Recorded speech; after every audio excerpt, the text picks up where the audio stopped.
Meet दो मरेंगे दुख मीट दो जन्म मीट दो मरेंगे दुख मीट दो जितवानी जग मैया जन्म दुख मीट दो जितवानी जग मैया जन्म दुख मीट दो।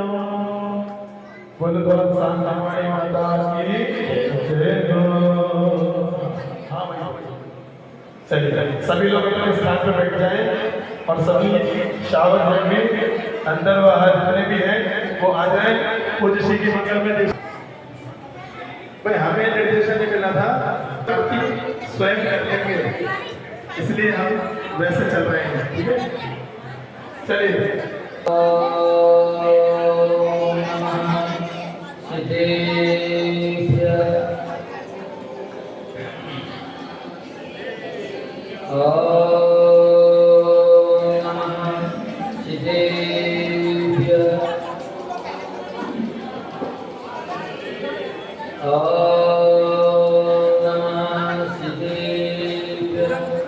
सानू ले रहे तुम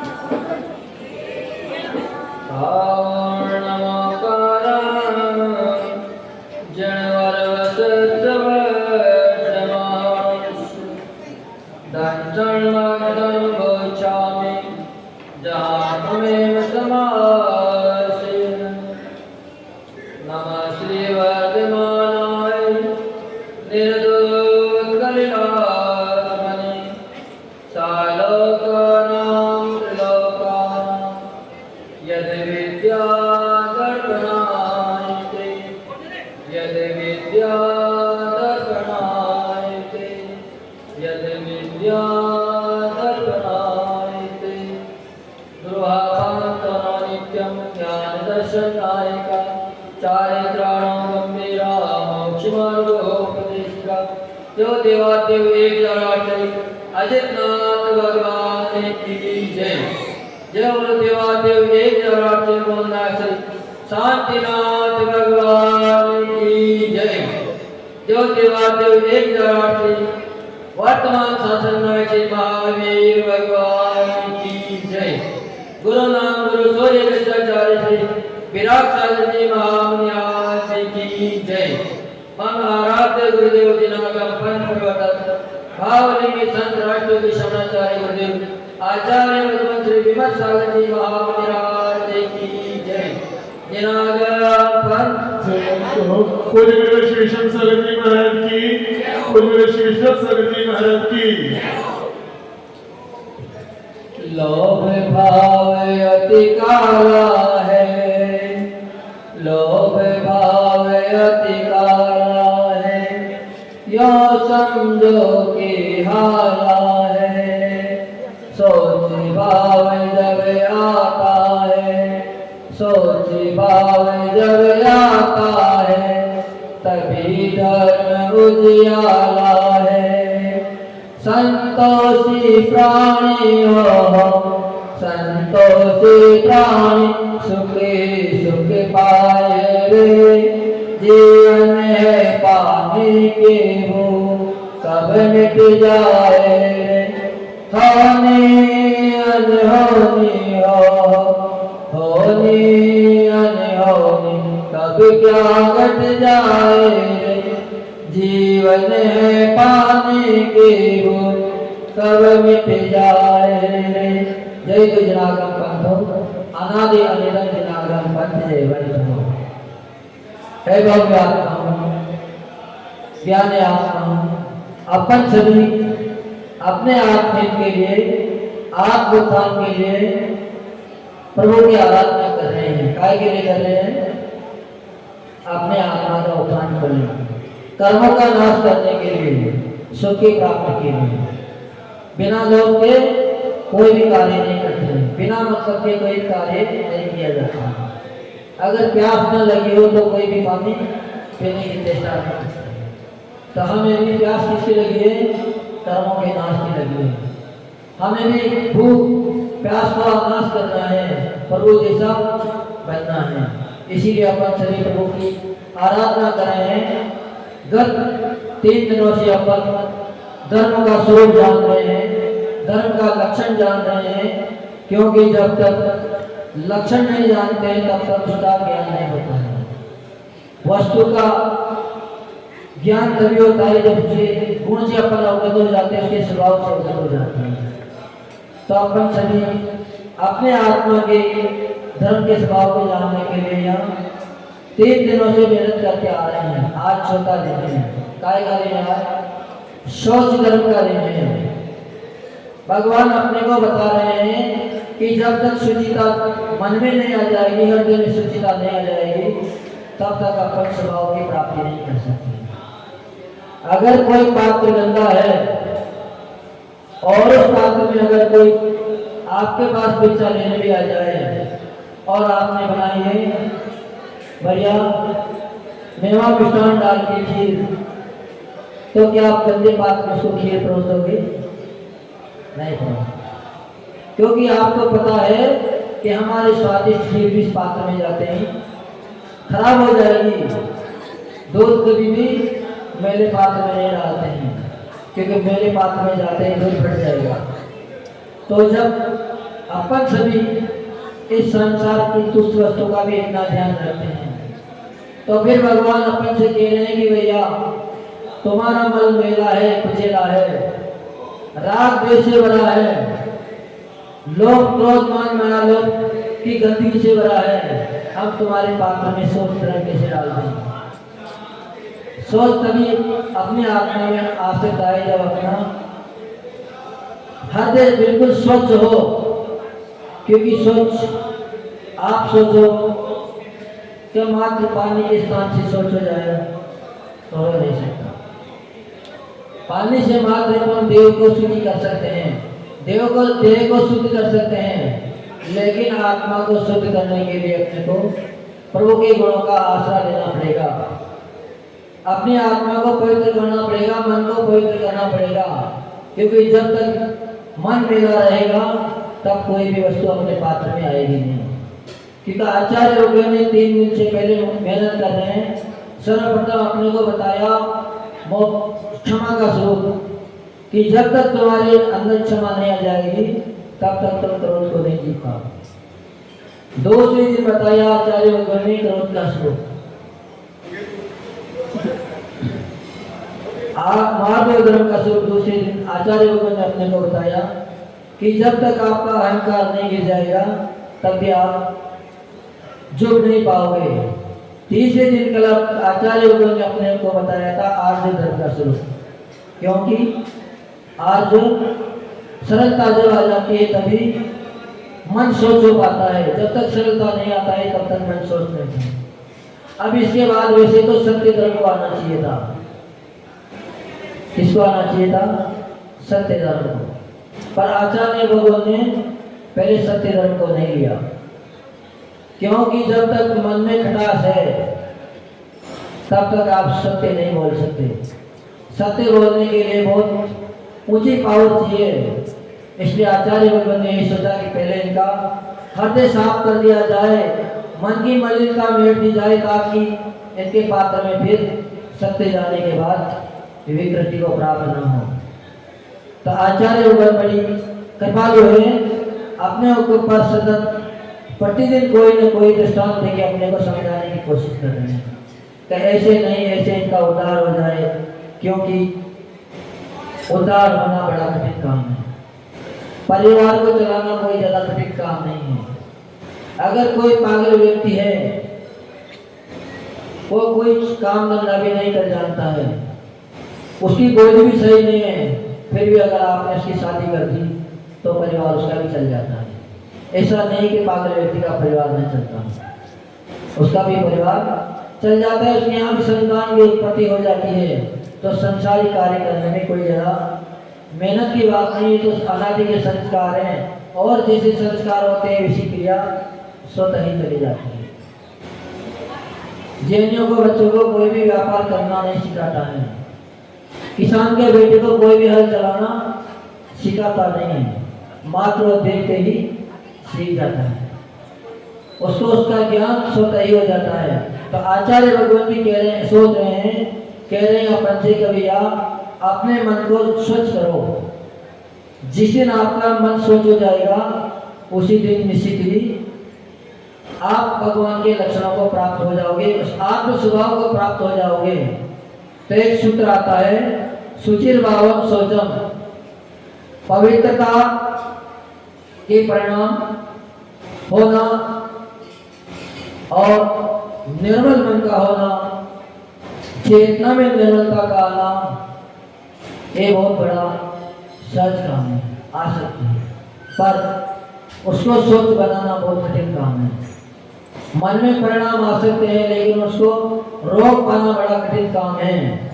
मन में आप विचार आने के बाद भी विकृत भाव हो सकते हैं, तब तक जब तक अपने अंदर शुचिता का भाव नहीं है। पर लोग सोचते हैं संसार में कितने ही धर्म हैं।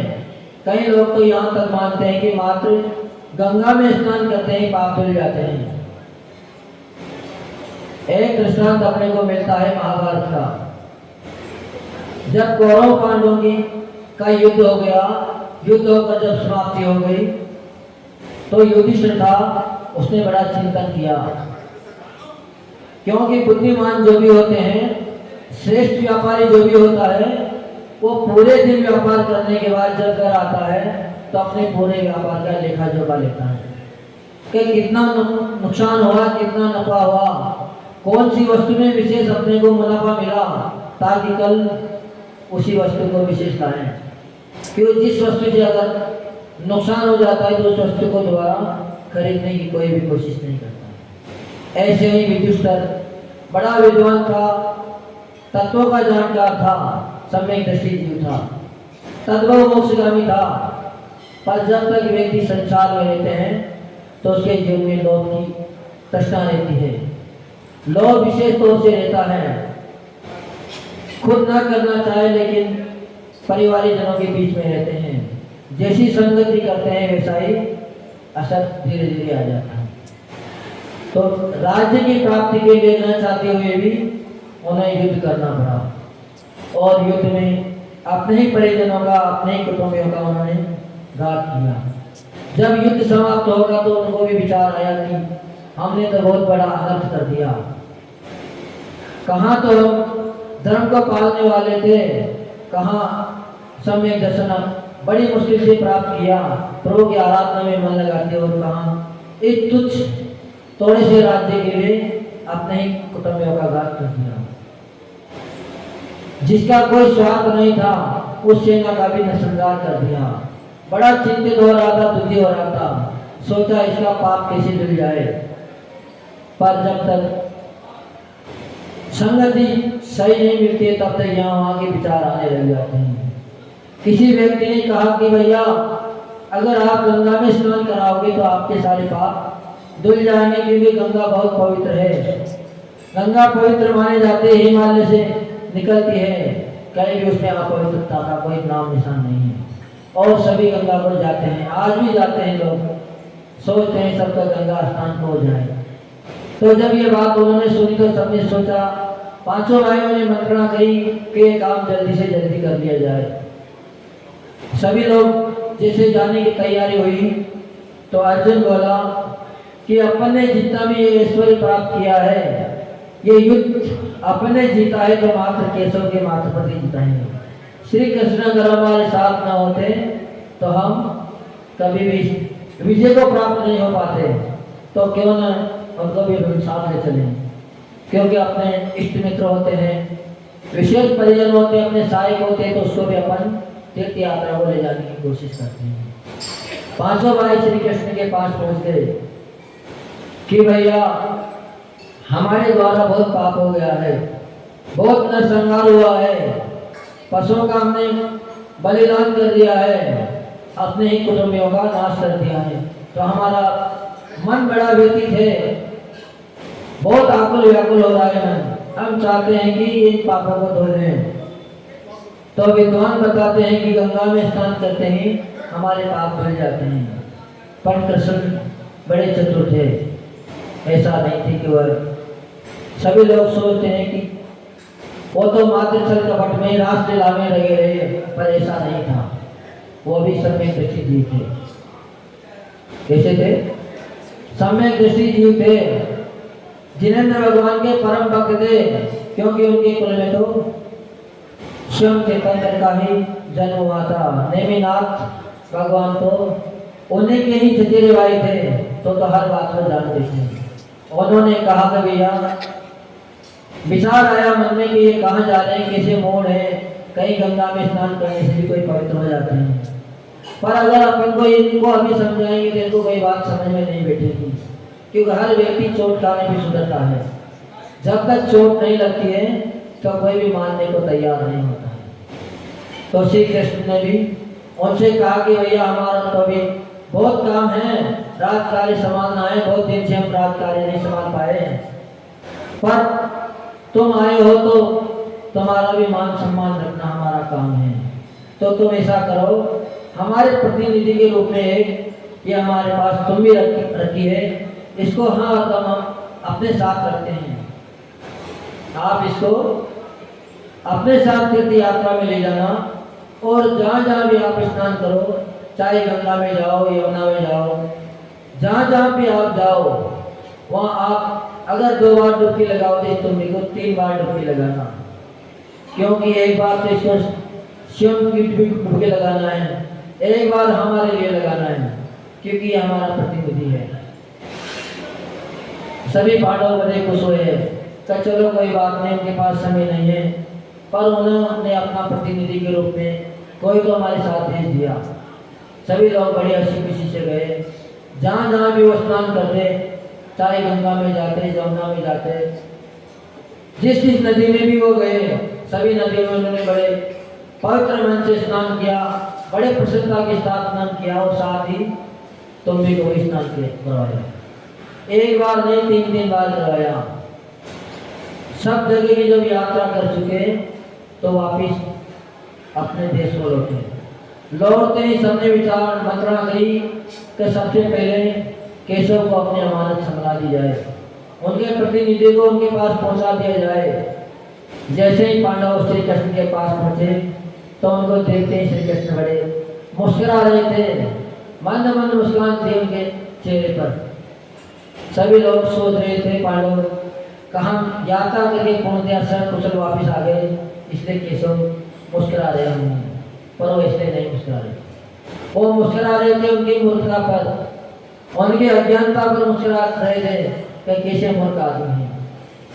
कभी कोई जल में स्नान करने से पवित्र नहीं होता, मात्र देह को तो पवित्र हो सकती है। आत्मा को पवित्र करने के लिए तो प्रभु की आराधना करनी पड़ेगी, आत्मा की स्वयं आराधना करनी पड़ेगी, जब तक करना पड़ेगा, ध्यान लगाना पड़ेगा, व्रत नियम संयम लेना पड़ेगा, तब आत्मा पवित्र होगी। ऐसे आत्मा पवित्र होने वाली नहीं है। जब उनके पास आ गए तो उन्होंने अपनी तुमरी वापस ली और कहा कि तुमने हमारा बहुत बड़ा कार्य किया है, तो हमारी इच्छा है कि आप हमारे ही महल में आज भोजन करके नाश्ता करके यहाँ से जाएं, ऐसे न जाएं। तो सबने उनका अतिथि स्वीकार कर लिया। जब भोजन करने बैठे तो सबसे पहले श्री कृष्ण ने वो जो तोमड़ी थी वो कड़वी थी, वो कड़वी तोमड़ी ही उनको देके भेजी थी। तो जैसे ही सबको एक एक टुकड़ा काट के एक एक पीस करके उनको दिया, सबसे कहा कि ये तोमड़ी बड़ी पवित्र हो गई है, तीर्थों का स्नान करके आई है, आपने 2 बार किया है, इन्होंने तो 3 बार करवाया आप लोगों ने, तो आप सभी इसी का ही आज स्वाद लें। तो जैसे ही सबने उसका स्वाद लिया, अपने मुंह में रखा, तो सब थू थू करने लगे, सब थूकने लगे। इतने में कृष्ण बोल उठे, कब भैया ये क्या कर रहे हो, इतनी मेहनत करके आप तुम भी को स्नान करा के लाए हो, फिर भी आप थूक रहे हो, ये तो बड़ी पवित्र है, इसको खाओगे तो आपकी आत्मा भी पवित्र हो जाएगी, आपकी देह भी पवित्र हो जाएगी। पर जब वो नहीं माने कि नहीं केशव, इनकी कड़वाहट नहीं गई, फिर श्री कृष्ण बोले कि बेटा अगर ये बात हम तुम्हें पहले समझाते तो हमारी बात तुम्हें समझ में नहीं आती।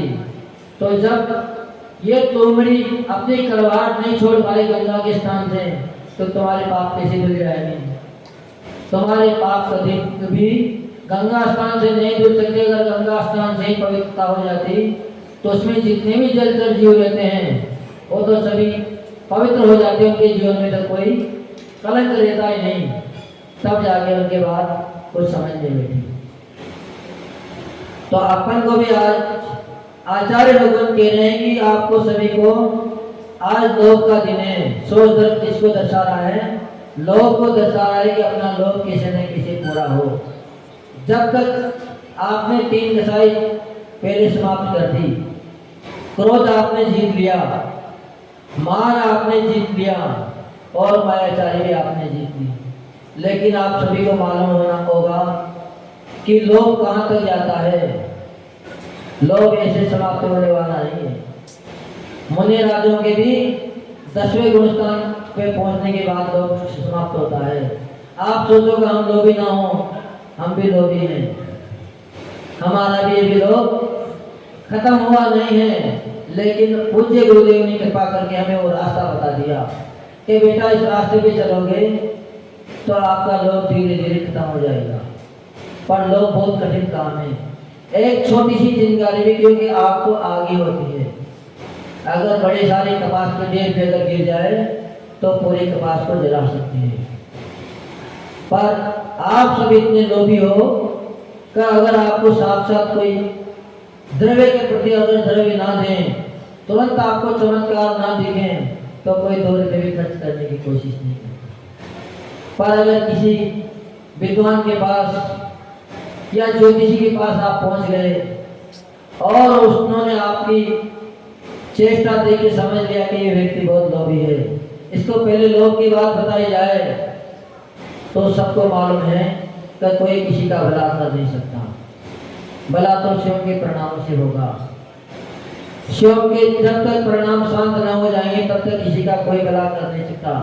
हम चाहें कि आपको सुख दे दे, शांति दे दे, तो हम किसी भी हालत में आपको सुख शांति दे नहीं सकते। पर कहावत है कि पापी का धन हमेशा पाप में ही जाता है। कभी भी पापी का धन धर्म कार्य में लग नहीं सकता। कितनी भी वो कोशिश कर लें फिर भी नहीं लग सकता, क्योंकि पुण्यवान का धन ही हमेशा धर्म के कार्य में लगता है। नहीं तो चाहते हुए भी दे भी देता है, फिर भी मंदिर वाले ले भी लेंगे कि उस सबको पता रहता है कि ये व्यक्ति कैसा है, फिर उसका धन ले लेते हैं। पर कहाँ लगता है उसका धन? मंदिर का अगर कोई कार्य चल रहा होगा, धर्मशाला का अगर कोई कार्य चल रहा होगा, तो उसका धन का निमित्त काम बनेगा, बाथरूम बनाने में बनेगा, शौचालय में उसका धन लगेगा, पर कभी भी वेदी बनाने में उसका धन नहीं लग सकता। भगवान की प्रतिष्ठा कराने में उसका धन का उपयोग नहीं हो सकता। धन को लेंगे, उसका धन दे भी देगा, पर उसका धन ऐसे ही फालतू की कार्य में लगेगा। उसका धन कहाँ जाएगा? कूलर खरीदने में जाएगा, पंखे खरीदने में जाएगा, क्योंकि पंखे से क्या होगा? मात्र हिंसा का कार्य होगा। जीव मरेंगे ताकि उसको और पाप की आई उसका उपार्जन बनेगा। पर जो धार्मिक जीव होता है, जिनका मन शुद्ध होता है, जो मन से कार्य करता है, उसका 1 रुपया भी लाख के बराबर काम कर जाता है। और अगर नाम के लिए लाख रुपए भी दे दिए, लोग लालच में अगर लाख रुपए भी दे दिए, तो उसका कोई मतलब नहीं रह सकता। पर अपन सभी बहुत लालची है, अपना चित्त बड़ा मलिन है, फिर भी अपन रोज पूजन में कहते हैं कि हे भगवान आप हमारे हृदय में आके विराजमान हो। अब भगवान गंदगी में कैसे बैठे? क्योंकि गंदगी में तो एक श्वान भी बैठना पसंद नहीं करता है। आप सभी ने देखा होगा, कुत्ता भी जब बैठता है तो पहले अपने पूंछ से जमीन को झाड़ता है, फिर बैठता है। गाय भी जब नीचे बैठती है तो अपनी पूंछ को पहले हिला लेती है, इसके बाद जमीन पे बैठती है। पर अपन कैसे मूर्ख हैं? किस गंदे मेले कुचेले मन में दुष्ट पापी हृदय में भगवान को विराजमान करने की कोशिश करते हैं, उनको बुलाने की कोशिश करते हैं। भगवान कैसे आए आपके मन में? आपके पास भगवान कैसे आए? अगर भगवान को आप सच्चे दिल से पुकारो तो ऐसा नहीं हो सकता कि भगवान आपकी समस्या को नहीं सुने। वैसे सिद्धांत कहता है कि भगवान कभी भी सितारे से उतर के वापस आते नहीं हैं, क्योंकि जिनका एक बार मोक्ष हो जाता है, जिनके कर्मों का नाश हो जाता है, वो कभी भी दोबारा इस मृत्यु लोक में नहीं आते हैं। इस मृत्यु लोक में दोबारा नहीं आते हैं। मृत्यु लोक में तो वही आते हैं जिनके अभी कर्म रज बाकी है, कर्म की धूली बाकी है। वही मध्य लोक में आते हैं। पर फिर भी आचार्य भगवान कहते हैं कि अगर भगवान की सच्चे दिल से भक्ति कर ली जाए तो यहाँ से भी प्रार्थना सिद्धि शिला तक पहुंच जाती है। आपकी गुण स्तुति की इतने पुण्य की वृद्धि होती है कि भगवान आए ना आए, लेकिन वह पुण्य ही आपका सारा कार्य कर देता है। पर अपन सब लोग पुण्य कार्य करने के लिए नहीं दौड़ रहे हैं, अपन माया के पीछे दौड़ रहे हैं। किसके पीछे दौड़ रहे हैं? माया के पीछे दौड़ रहे हैं अपन सब लोग। पर जब तक माया के पीछे दौड़ते रहेंगे, छाया माया एक सी बिरला जाने कोई, छाया और माया दोनों एक सी है। आप अगर अपनी परछाई को पकड़ना चाहें तो आप कितने भी दौड़ लगा लेना, आप अपनी परछाई को नहीं पकड़ पाओगे। कितने भी दौड़ लगाते जाओ आप, पर परछाई आपके हाथ में नहीं आएगी। पर अगर आप किसी स्थान पर रुककर अगर आपने पीठ फेर दी तो निश्चित ही परछाई उल्टी हो जाएगी। परछाई स्वतः ही आपके ऊपर ही गिरने लग जाएगी, आपके पीछे हो जाएगी परछाई, फिर आपके आगे परछाई नहीं रहेगी। लेकिन अपन परछाई को पकड़ने की कोशिश करते हैं। आप सभी माया को पकड़ने की कोशिश करते हो, माया के पीछे दौड़ लगा रहे हो कि हमें माया मिल जाए, हमें माया मिल जाए।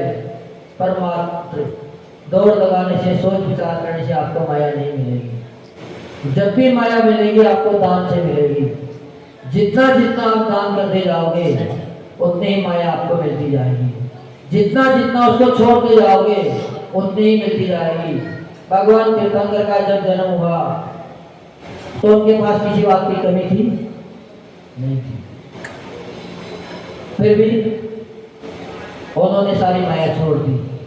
सगों से देव ने रत्न बरसाए थे, उनके ही घर में नहीं पूरी जनता अमीर बन गई थी, कोई भी गरीब उनके आसपास उनके नगर में नहीं था।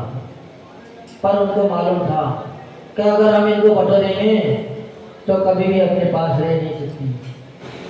धन दौलत लक्ष्मी कभी भी तिजोरी में बंद करने से रुकती नहीं है। लक्ष्मी जब भी रुकती है पुण्य से रुकती है, क्योंकि लक्ष्मी हमेशा पुण्य की दासी है। जहाँ पुण्य होता है, जिस परिवार में वात्सल्य होता है, लड़ाई झगड़ा बंद हो जाता है, उसी घर में संपन्नता देखी जाती है। जिस घर में कलह मच जाती है उस घर से लक्ष्मी रूठ की चली जाती है। एक सेठ जी थे, उनके स्वप्न में एक दिन लक्ष्मी आई कि हम आपको छोड़कर जाना चाह रहे हैं। तो उन्होंने कहा क्यों जाना चाह रही है? कि आपके घर में अब हमारे रहने लायक जगह नहीं है, इसलिए हमें जाना है। तो जाने वाले को कोई रोक भी नहीं सकता, जाने वाले को कोई रोक नहीं सकता। शेर जी ने कह दे कि जा रही है तो जा, हम क्या करें।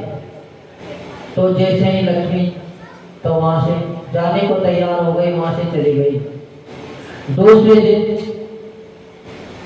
क्या आया उनके पास? हाँ, दूसरी बार में कौन ने जाने की तैयारी करी नहीं है पता।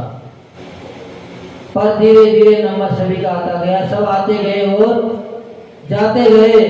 पर अंत में कौन आया? सत्य आया। सत्य भी जब जाने लगा तो शेठ जी ने कहा कि भैया तुम कहाँ जा रहे हो? लक्ष्मी चली गई, हमें कोई परवाह नहीं थी, क्योंकि लक्ष्मी की हमें कोई जरूरत नहीं थी। तो आज चली गई, कल और वापस आ जाएगी, क्योंकि लक्ष्मी तो चंचल है। आज हमारे यहाँ है तो कल दूसरे के यहाँ जाएगी। लेकिन अगर तुम ही चले जाओगे तो फिर हमारा तो अस्तित्व ही खत्म हो जाएगा, क्योंकि जहाँ सत्य होता है वहीं लक्ष्मी आती है। तो उसने उसको रोक लिया। जब सत्य को उसने रोक लिया तो सब एक एक करके उनके पास वापस आ गई। लक्ष्मी भी वापस आ गई। लक्ष्मी वापस आई तो शेठ जी ने वो लाना दिया कि तू वापस क्यों आ गई? तो बड़ी गर्व से गई थी कि भैया मैं सत्य को छोड़ के बाहर नहीं रह सकती। तो भगवान तीर्थंकर देव ने भी अपनी सारी माया छोड़ दी, छोड़ के जंगल में चले गए। पर फिर भी माया ने उनका पीछा नहीं छोड़ा, क्योंकि उसका पुण्य ही इतना प्रबल था। वहां जाने के बाद भी भगवान ने ऐसा समोसरण लगा दिया कि इस दिन काल में ऐसा समोसरण और किसी का लगता नहीं है। तीनों लोगों में मात्र एक समोसा लगता है तो भगवान का ही लगता है। वहाँ आपने जैसे पत्थर नहीं लगते, वहाँ तो मणियाँ लगती है, हीरे मोती लगते हैं। तो अपन भी धीरे धीरे, आज शोध कर्म का दिन है, वैसे आज आपका समय बहुत ज़्यादा और आए, आज विधान भी बड़ा है, तो हम भी ये सोच रहे हैं कि आपका ज़रा समय न लें, लेकिन आपने धीरे धीरे आज का दिन अपने को लोप करने के लिए मना कर रहे हैं कि अपना लोभ धीरे धीरे अपने घटाते जाएं। अपने को अगर माया को पाना है, धनवान बनना है, तो मात्र एक कार्य करते जाओ, दान देते जाओ। पर दान के लिए कहते हैं कभी दूसरे से उधार लेके नहीं देना है, नाम के लिए दान नहीं देना है, अपने पूर्वजों के लिए दान नहीं देना है, स्मृति में कभी भी दान नहीं देना है, क्योंकि स्मृति में दिया गया दान नाली के पानी जिसे बेके चला जाता है वैसे ही बेके चला जाता है, उसका किसी को भी पुण्य नहीं मिलता है, न तो शिव को मिलता है, नहीं जिसके नाम से आप दान दे रहे हो उसका मिलता है, क्योंकि वो जीव तो यहाँ से दूसरी योनि में चला गया, उसने तो दूसरा जन्म ले लिया। हो सकता था अगर वो बोल के चले जाते कि बेटा हम इतना दान कर रहे हैं, ये दान अपनी संपत्ति से निकाल के तो मंदिर में दे देना या किसी व्यक्ति को दे देना, तो उसको लगता, बिल्कुल उनको मिलता। लेकिन अब सब मूढ़ व्यक्ति हैं, अपन दान भी करते हैं तो दूसरों के लिए करते हैं। अभी 10 दिन बाद श्राद्ध चालू हो जाएंगे। क्या हो जाएंगे? श्राद्ध। वैदिक परंपरा में बड़े उत्साह से मनाए जाते हैं।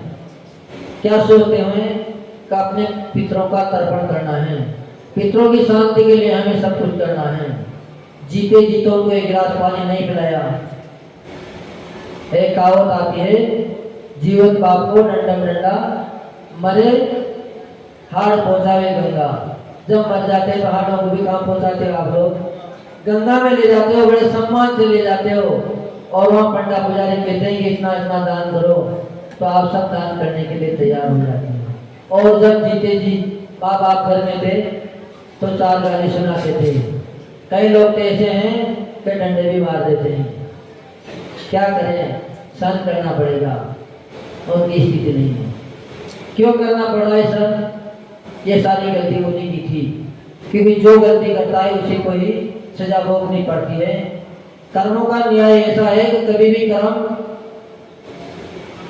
अन्याय अगर इसने नहीं किया तो उसको कभी कर्म सता नहीं सकते, उसको दंड दे नहीं सकते, क्योंकि उन माँ बाप ने कभी उनको संस्कार ही नहीं दिए। तो संस्कार नहीं दिए तो फिर क्या करेंगे वो तो फिर यही करेंगे, या तो डंडा डंडा करेंगे या फिर लाल गुस्सा बजाएंगे, क्योंकि तुमने संस्कार नहीं दिए। अगर संस्कार मिल जाते तो निश्चित ही आपको सेवा मिलती। आप अगर बचपन से ही उनको दान करना सिखा देते, मंदिर लाना सिखा देते, तो निश्चित ही वो बच्चा भी आपको निश्चित ही मंदिर लाता बुढ़ापे में, आपके नाम से दान करता, आपको आगे रखता, अपना नाम पीछे बोलता, पहले आपका नाम बुलवाता। पर आजकल सब भूल जाते हैं, क्योंकि उनको पता है कि माँ बाप ने कुछ संस्कार ही नहीं दिए, तो हम भी क्यों करें। तो आज का दिन अपने को एक ही शिक्षा दे रहा है कि अपने को मात्र अपने लोभ को कम करना है, अपने धन का सदुपयोग करना है, भगवान की पूजा आराधना में अपने को धन को लगाना है, साधर्मियों के लिए अपना धन खर्च करना है। जो जितना धन सत् कार्य में खर्च करता है उनका धन कभी भी घटता नहीं है। जितना जितना खर्च करते जाते हैं उतना ही धन हमेशा बढ़ता जाता है। पर अगर अपन धन को सही जगह पे ना लगाएं और यहाँ वहाँ बांट दें तो वेश्या के धन की जैसी प्राप्ति होती है। वेश्या का धन, वेश्या ने भी धन कमाया, आपसे ज़्यादा कमा लिया, बिना मेहनत के कमा लिया। पर जब अंत समय आया तो उसने भी सोचा कि अब तो हम भी अपना उद्धार कर लें। पूरे जीवन हमने पाप कमाया है, अपने शरीर को मात्र बेचा है और बेच बेच के देह को बेच के हमने धन इकट्ठा किया है। पर ये धन अब किस काम को आएगा? 4 दिन बाद हमारी मृत्यु हो जाएगी, तो क्यों ना हम भी इस धन को अच्छे कार्य में लगा लें। तो वो भी साधु महात्माओं की खोज करने पहुंच गई कि अगर साधु सन्यासियों को लिए अपना धन दे देंगे, किसी सन्यासी के कार्य में अपना धन लगा देंगे, उसकी सेवा में अपना धन लगा देंगे, तो अपना भी कल्याण हो जाएगा। तो वह एक नदी किनारे पहुंच गई, वहां जाते सभी साधु महात्माओं को डोक दे रही है, नमोस्तु करिए, कह रही है कि भैया हमारे पास इतना इतना धन है और ये धन सारा धन हम आपको देना चाहते हैं। पर कोई भी उसी की बात का जवाब नहीं दे रहा है, मात्र सुनते जा रहे हैं। किसी ने भी उसकी तरफ आंख उठाकर भी नहीं देखा।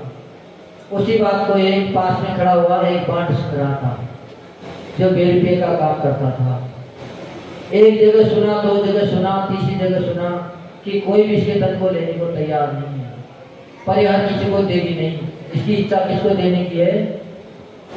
साधु को देने की है। थोड़ी दूर जाकर वो भी साधु वेश धारण करके बैठ गया कि जल्दी जल्दी आगे तो आएगी।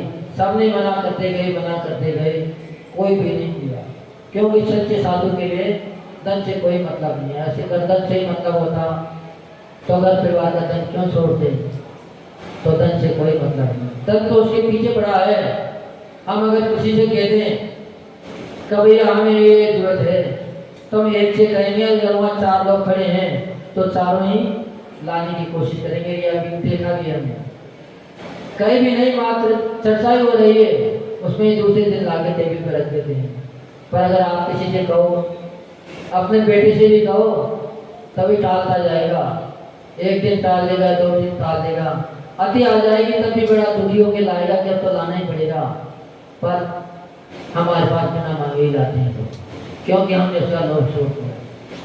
तो किसी भी साधु ने उसकी धन के ऊपर नहीं देखा, सब मौन रहे। पर अंत में जब वह उसके पास पहुंची तो वो तो बनाई साधु इसीलिए था क्योंकि वो साधु नहीं था, वो तो बाण था। वहां जाके उसने बहुत वेश्या को आशीर्वाद दिया तो बहुत अच्छा, आपने बड़ी अच्छी बात सोची है, आपका धन साधु महात्माओं की सेवा में लगना चाहिए। सारा धन बाण ने उसका ले लिया। बड़ी मेहनत से कमाया था, पूरे कर्म का उपार्जन करके उसने धन कमाया था। जिंदगी भर धन के पीछे लगी रही। बहुत सलाह गुरु महात्माओं ने उनको दी कि ये कार्य अच्छा नहीं, इस कार्य को तुम छोड़ दो। फिर भी लोभ के कारण, लालच के कारण वो कार्य नहीं छोड़ पाई। पर सारा धन अंत में भी कहाँ गया? उसका धन किसी भी सत् कार्य में नहीं लगा। उसका धन एक बाण के पास पहुंच गया। उस धन का वो क्या करेगा? दुरुपयोग करेगा। तो अपन सभी सोचें, जितनी भी सुख सुविधा मिलनी है प्रभु के दरबार में ही मिलनी है।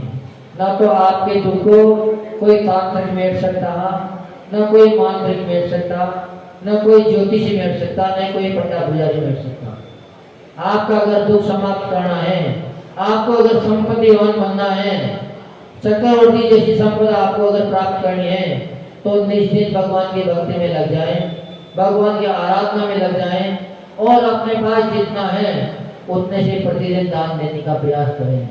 ये जरूरी नहीं कि आप लाखों का दान करो। आपके पास अगर 1 रुपया है तो 1 रुपया का दान करो। दान के लिए कभी भी उधार मत लो, क्योंकि उधार का दान भी आपको आकुलता देगा, शांति दे नहीं सकता। और जब तक संतोष नहीं आ जाएगा तब तक आपको मंजिल की प्राप्ति हो नहीं सकती। जिस कार्य के लिए आपने दान किया था उस दान के फल आपको मिल नहीं सकता। इसलिए दान जरूर करें, लेकिन कहाँ करें, किसके लिए करें, इसका अपन ध्यान रखें। अपने मन को, अपने आत्मा को स्वच्छ करने का प्रयास करें ताकि अपना भी कल्याण हो और दूसरे का भी कल्याण हो। क्योंकि अपना मन स्वच्छ हो जाएगा तो दूसरे का भी कल्याण निश्चित होगा। हर कोई अच्छे स्थान पे आके बैठने की कोशिश करते हैं, आपकी संगति हर कोई भी करने की कोशिश करेगा। और जब आपकी संगति उसको अच्छे अच्छे उपाय बताएगी, अच्छे कार्य बताएगी, तो आपका भी कल्याण होगा और साथ ही साथ उनका भी कल्याण होगा। जो परम पूज्य राष्ट्रपति समाचार्य गुरुदेव हेमंत सागर जी महामुनि राज की जय। पूज्य श्री विश्व सागर जी महाराज की, पूज्य श्री विश्व सागर जी महाराज की खड़े हो जाए जिनवाणी स्तुति बदला के लिए। जिनवाणी के ज्ञान से सुझे लो कालो, सोवाणी मस्तक नमो सदा देत हो ध्रो। हे जनवाणी भारती तो हे जपो धरे, जो तेरो शरणा गए सो पावे सुख चैन। पढ़ो आगे कि देव भजो अरहंत को, दया धर्म पालो सदा। 9 38